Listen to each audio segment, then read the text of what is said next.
Nous sommes en compagnie d'Anne Baumert, qui est la présidente de l'Erstein Aquatic Club, EAC pour les initiés. Un club qui a été créé en 2002 et qui a poursuivi une ascension très linéaire pour atteindre... Alors moi j'avais 600 membres dans mes fiches. Oui. C'est peut-être plus à l'heure actuelle? Plus, on est près de 700 effectivement. C'est le plus grand club d'Erstein? C'est le plus grand club de l'ensemble de la communauté de communes du canton d'Erstein. Voilà. Et vous touchez un public vraiment de tous les âges? On démarre à 3 ans avec le jardin aquatique et on termine écoutez, jusqu'à 80-85 ans dans le cadre du nage et forme santé et du nage et forme bien-être, en passant par tous les âges bien sûr et toutes les catégories de performance, de compétiteurs jusqu'au pôle formation. Alors il y a un nouvel outil aussi qui va vous délester un petit peu au niveau des installations, c'est le bassin nordique. Et effectivement, ça va permettre aux compétiteurs d'aller s'entraîner à l'extérieur. L'ensemble du pôle formation et les petits également du jardin aquatique resteront en intérieur.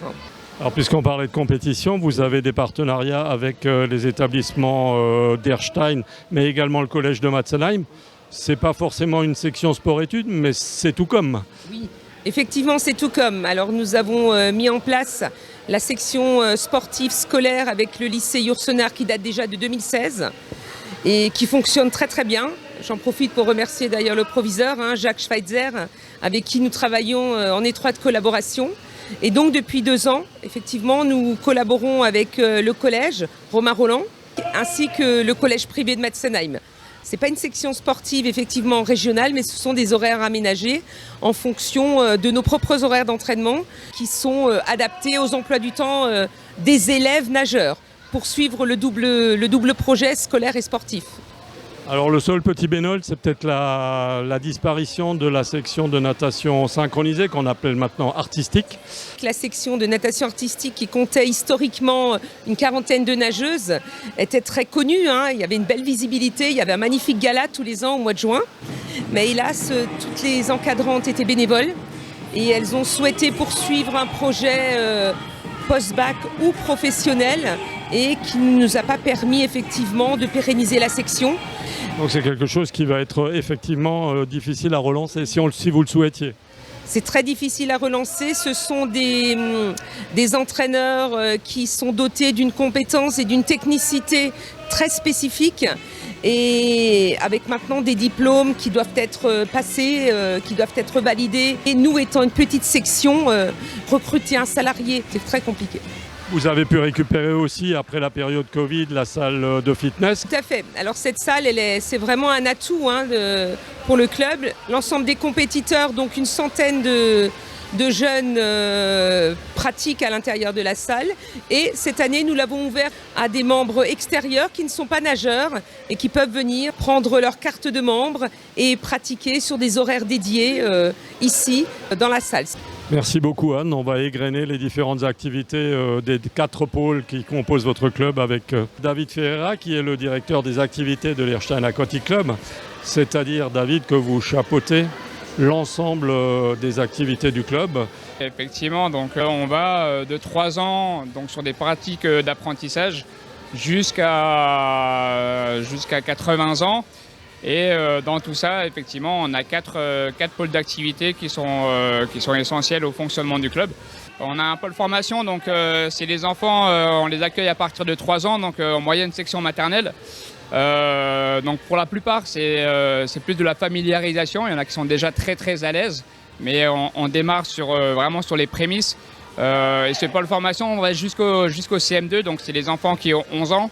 Et là, on est plus sur le développement des nages codifiés, donc les nages qu'on connaît un petit peu tous, donc papillon, dos, brasse et crawl. Le deuxième pôle, c'est le pôle perfectionnement. Donc on démarre sur le pôle perfectionnement dit le collège, avec notamment des partenariats qu'on a aussi avec le collège et le lycée d'Erstein. Et après, on embraye avec les adultes, donc une section débutant, donc ceux qui ont vraiment une peur de l'eau, on peut un petit peu les assimiler à des aquaphobes. Du perfectionnement adulte, donc plutôt là avoir une bonne condition physique, améliorer la technique de nage.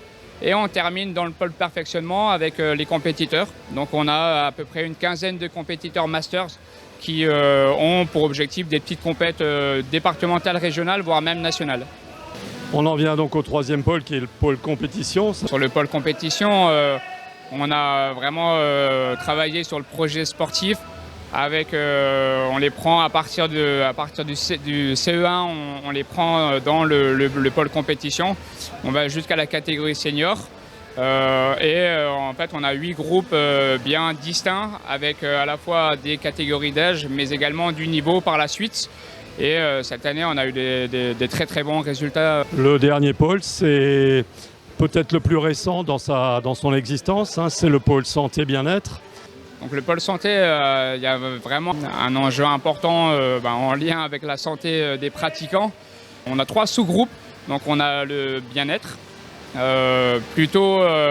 à destination vraiment des seniors. On a la partie vraiment santé, donc là avec des pathologies plutôt diabétiques, obésité, des personnes qui ont eu des cancers.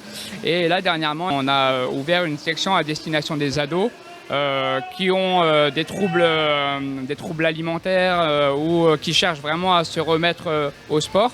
Donc là, c'est une toute nouvelle activité qu'on vient de démarrer début janvier 2025. Donc on démarre, on espère toucher un maximum de jeunes qui souhaiteraient se remettre au sport de manière vraiment ludique, avec un suivi d'une diététicienne, un suivi d'une infirmière qui est là et qui les accompagne au quotidien pendant les 15 séances. C'est au tour d'Adrien Ferreira, le grand frère, qui est chargé alors, très spécifiquement de la compétition. Alors d'année en année, le club a toujours sorti de bonnes pépites avec des résultats plus qu'encourageants. Vous en avez encore quelques-unes là ces derniers temps. Ouais, effectivement, ça fait 3 ans qu'on est sur une belle lancée. On a un bel historique avec toujours l'Erstein Aquatic Club qui est représenté un peu sur les différents tableaux. Là, on est en train de sortir un peu du lot avec Félix Bernhardt qui est vraiment est un nageur exceptionnel pour sa catégorie d'âge.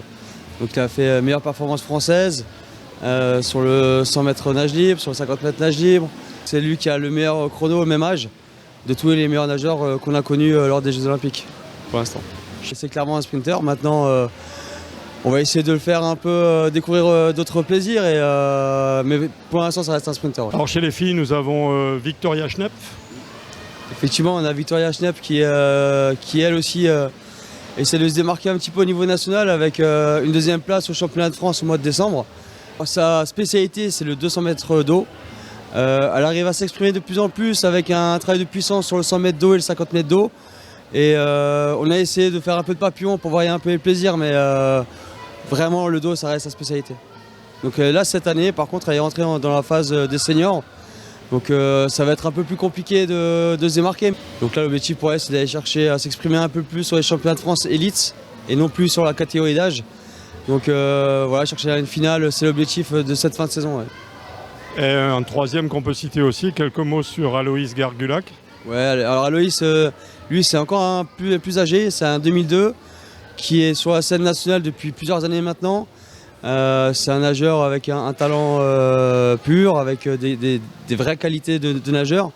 C'est un nageur qui va chercher à rentrer dans le top 6 français d'ici la fin mai, donc on a un vrai potentiel avec ce garçon-là. Ouais.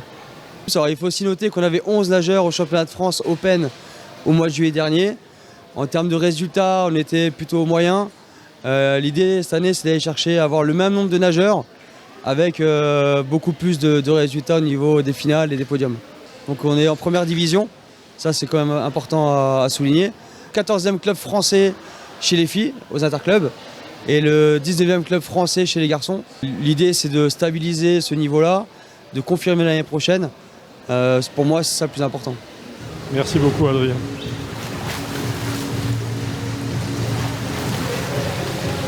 Comment est-ce qu'on procède si on veut rejoindre le AC? On a mis en place une cotisation semestrielle pour permettre à des gens qui souhaiteraient en cours d'année rejoindre le club de pouvoir le faire. Il suffit d'aller sur le site internet du club. 2 options, soit passer un coup de téléphone, soit directement s'inscrire via notre plateforme d'inscription qui est Comity Sport.